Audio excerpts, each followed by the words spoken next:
I'd like to share a couple of impossible stories with you. In June 1858, a young Mark Twain and his brother Henry were working on a riverboat on the Mississippi River. While they were lying in port in St. Louis, Mark Twain had a vivid dream. He wrote of that dream.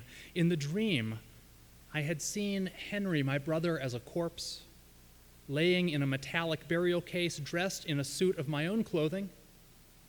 On his breast lay a great bouquet of flowers, mainly white roses, with a red one in the center.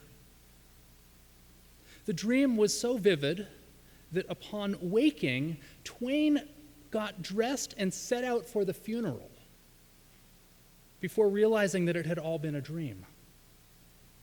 Several weeks later, though, Henry was severely injured in a steam engine explosion and died from complications from that injury. Mark Twain set out to attend his brother's funeral, and when he entered the room, he was shocked to see his dream from a few weeks earlier there as reality in front of him. Instead of the customary pine box, a group of women who had heard about the accident had raised $60 for a metallic casket. His brother was indeed wearing one of his suits, which he had borrowed from him without telling him. All of the details from the dream were the same except one, but just then an elderly woman entered and placed a bouquet of white roses with one red rose in the center on Henry's chest. Twain would continue to be haunted and inspired by this dream for the rest of his life, understandably. 20 years later, in 1878, he wrote an essay about these sorts of experiences, but then he stuffed it. He refused to publish it out of fear that the public would not take him seriously. Another 20 years passed until Twain published a pair of essays on these experiences in Harper's Weekly. Here's another impossible story. It's about a man named Hans Berger, who was a young student in Germany studying math and astronomy when he took a break from his studies to join the military. In 1892, during a field exercise, he was tossed from his horse and fell in the path of a carriage pulling a heavy artillery gun. The carriage halted inches away from him.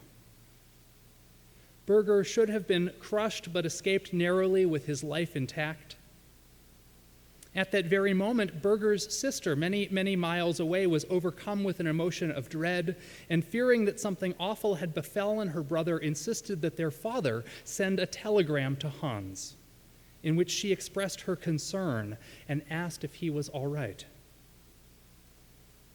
This experience, like Twain's experience, shook him and changed the trajectory of his life. He returned to school, switched his studies from math and physics to psychiatry, and set out to spend his life, to dedicate his life to trying to understand the miraculous workings and the mysterious workings of the human brain.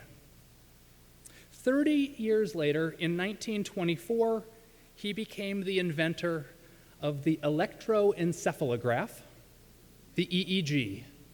How many people here have had an EEG? Fun bit of trivia. So if you've ever had one of those, the fun piece of trivia is that this machine was invented in an attempt to discover a scientific basis for psychic behavior. That's not what it does, but that's what the machine was invented for. Mark Twain, Hans Berger. There are various questions that we might ask about these two impossible stories. What actually happened? But another and perhaps more interesting question is, what meaning should we make for them? For Twain and for Berger both, they seemed to mean a lot. Decades and decades later, these experiences continued to fascinate and motivate and frustrate and inspire them. The Twain story and the Berger story are just two stories that Professor Kripal writes about. 2 stories out of tens of thousands of such stories, and they are, by the way, nowhere near the wildest and weirdest. Not even close. I want to make a few observations about these things. First of all, the literature seems to say that these experiences happen to people of all walks of life, all cultures, all ethnicities, all socioeconomic levels, all education levels. They happen to people of diverse religious backgrounds and of no religious background. How people make meaning out of them is greatly shaped by culture. And Kripal, I notice, pays special attention to academics who have had these sorts of experiences, perhaps because he is an academic, and more importantly, because Kripal wants to welcome academic inquiry into these impossible things. And so among his catalog of people he writes about include biologists, neuroscientists, physicists, Nobel Prize winners. And he talks about how many academics avoid talking about these experiences out of fear of not being taken seriously, out of fear of being shunned. But when he gets together in private, the stories come out. Popular author and famous skeptic Barbara Ehrenreich, who holds a PhD in chemistry and who identifies as an atheist, a skeptic, and a mythbuster, wrote a memoir a few years ago in her 70s about the profound mystical experiences she had as a teenager, 60 years earlier. She captured well this reluctance to writing about or speaking about these sorts of experiences. She writes, "So what do you do with something like this? Experiences so anomalous, so disconnected from the normal life you share with other people that you can't even figure out how to talk about it.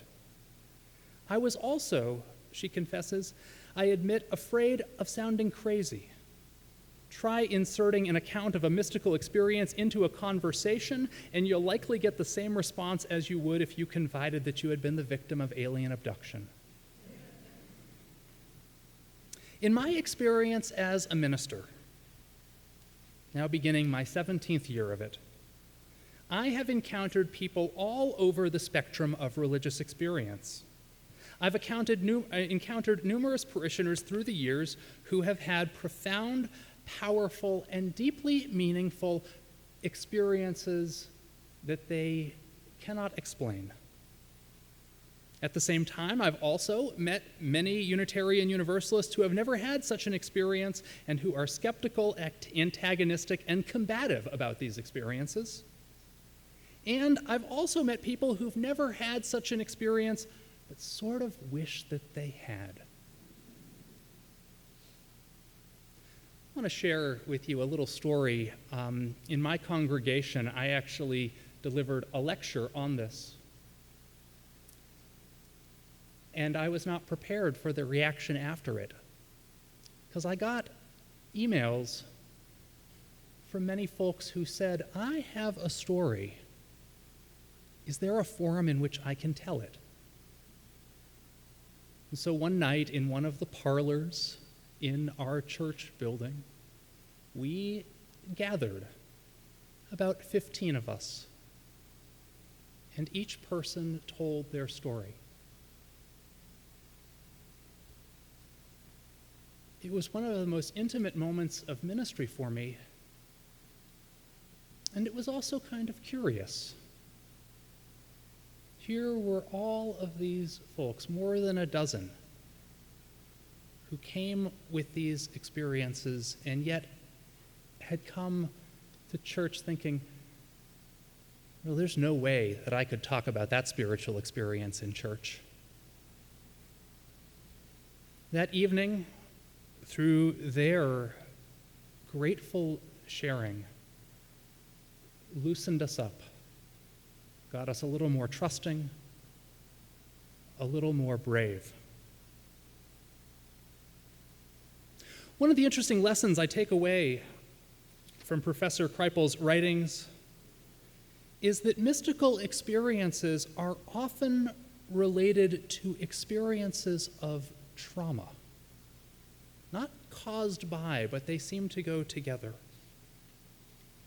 There is one story that Kripal wrote a book about, a woman named Elizabeth Crone, who was struck by lightning in the parking lot of a Houston synagogue in 1988, had a near-death experience, and then healed, and continues to this day to have all sorts of very interesting things happen to her.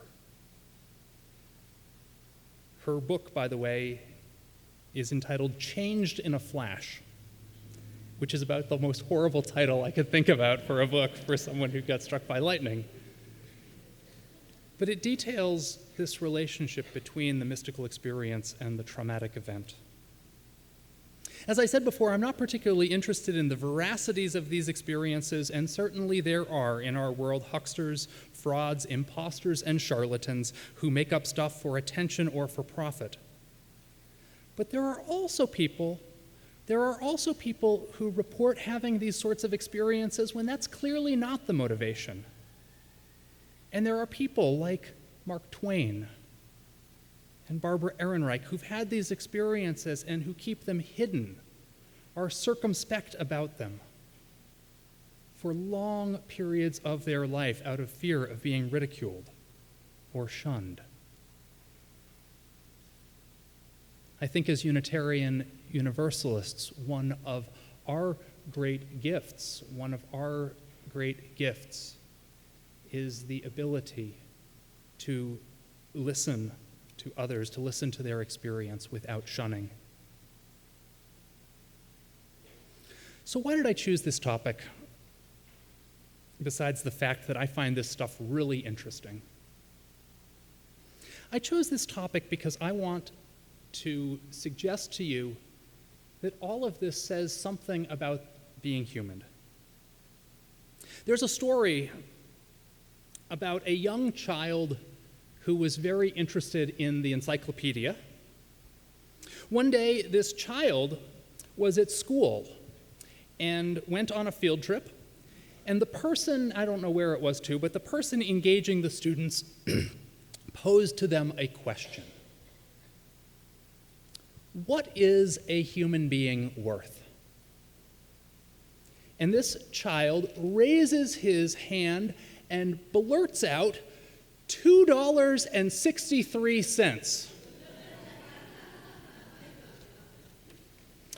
which is clearly not the right answer. Except this child had read in the encyclopedia that if you reduced our body down to its component elements and minerals, iron and copper and zinc, magnesium, sodium, calcium, and so forth, if you broke us into our atoms and molecules, we would be worth on the market about $2.63. Perhaps a little more today, calculating for inflation. And yet, we clearly know that is not the right answer, right? There are some in this world who would say that what we're worth is what we can sell our labor for on the free market, or that we're worth what we can produce for the economy. There are all sorts of ideologies within the world that attempt to commodify people, objectify people, reduce us to something mechanistic, advance the idea that we are really nothing but a bunch of meat computers. There are all sorts of ideologies that deny the worth and even the humanity of certain subsets of people. We see all too frequently nowadays the effects of that. We see the effects of those who deny worth based on race or religion or gender or sexuality or ability or any other category you can imagine. And I find in doing the opposite thing, I find in this fascination with experience, this taking experience seriously, I find it creating within us a kind of radical humanism, a radical superhumanism, the human as super. You don't need to agree with him or with me or be interested in what fascinates him or me to hold one another in esteem in a big-hearted, curious way. But I imagine these projects pointing in that direction. Perhaps taking human experience seriously leads to us having a greater esteem for ourselves, for each other, for the miraculous gift of our lives. I certainly hope so. Blessed be and amen. And won't you please join with me in our closing hymn of the morning? It is, I believe, number 134, Wonders Still the World Shall Witness. And it's going to come up behind me. Oh, 139. And let us sing together.